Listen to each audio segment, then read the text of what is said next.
случва, когато влезете в дизайнерския отдел на Hyundai и кажете правете каквото искате. Да, днес ще ви представим Hyundai Veloster от 2012 година. Това е автомобил за хората, които им е писнало от скучни сиви автомобили в ежедневието. И сега ще ви покажем защо.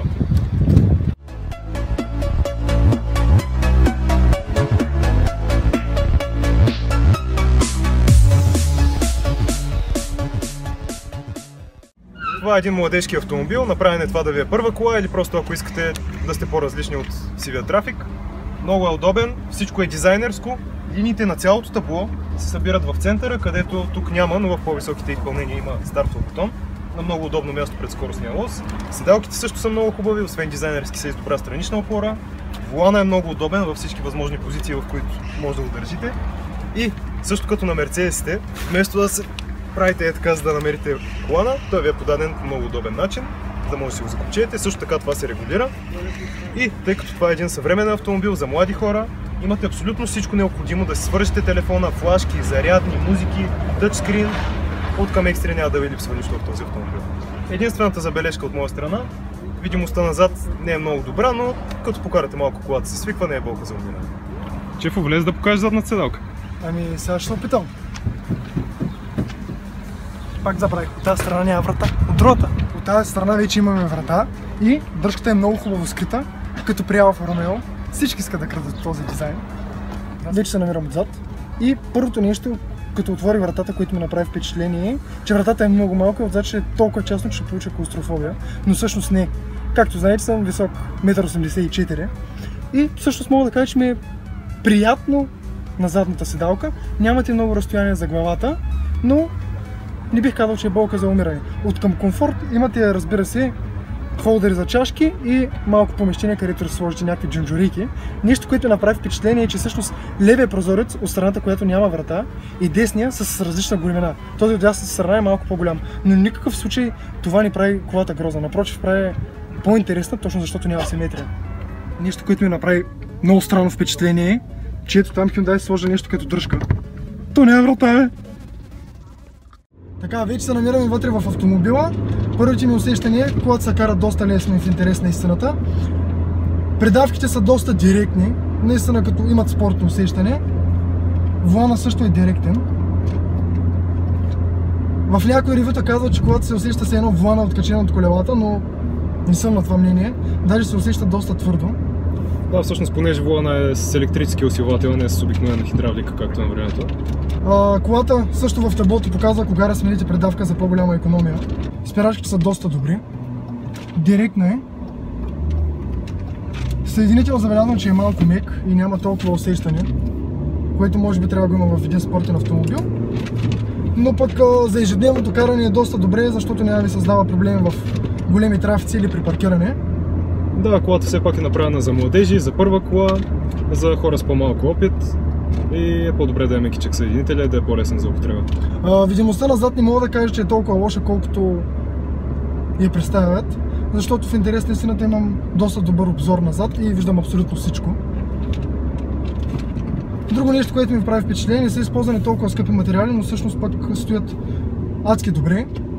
Автомобилът е оборудван с 1600 кубиков двигател с 138 коня, иначе се води 140.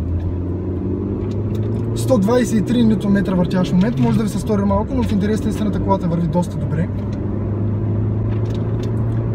Има ги също и турбо версии, при които мощността е малко над 200 коня.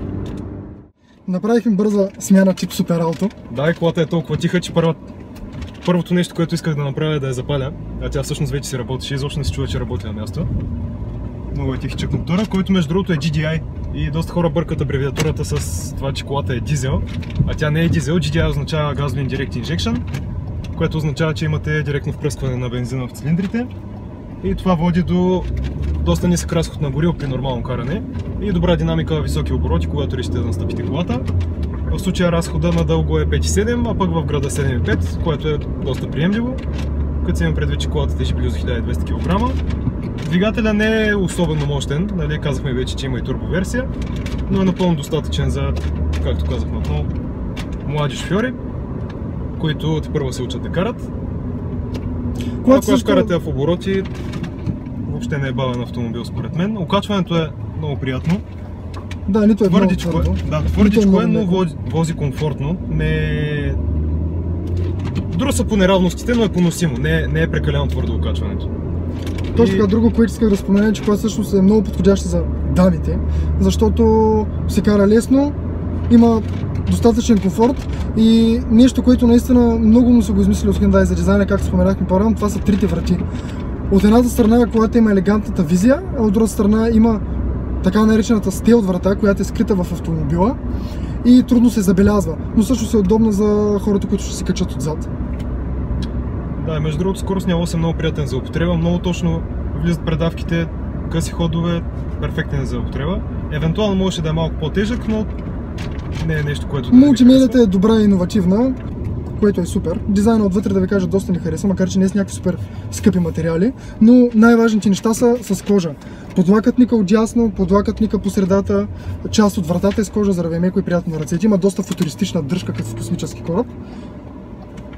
Да, и понеже колата още от самото начало се е знаел, че ще има турбодвигател, който е по-мощен. Тук сме с 17-целови джанти, оригинални и 4-те гуми са 215, така че имате много добро сцепление. И е хубаво да не гасите колата по светофарите, но... Че няколко неща, които исках да вметна за автомобила, но забравих. Всъщност колата е на базата на Hyundai Accent.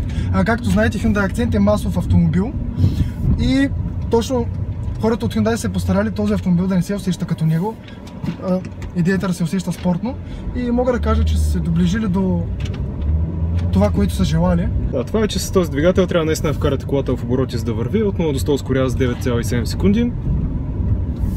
Но разбира се, който иска по-мощна, по-добра динамика, винаги може да си вземе турбоверсията.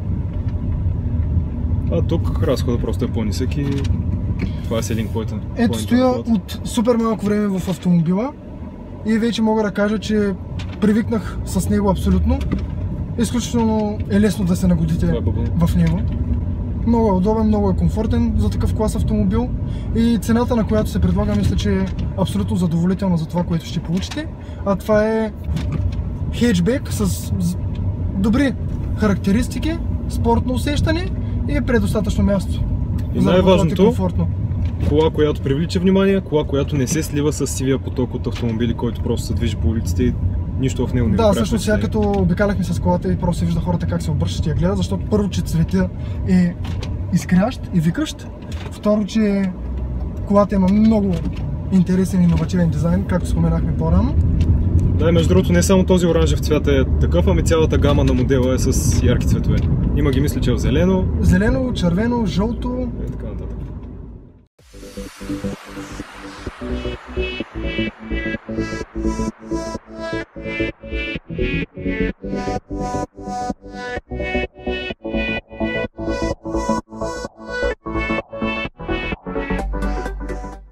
И да обобщим, като във всяко наше видео. Да, като във всяко наше видео, Стефан не спря ме прекъсва, но да кажем и за колата.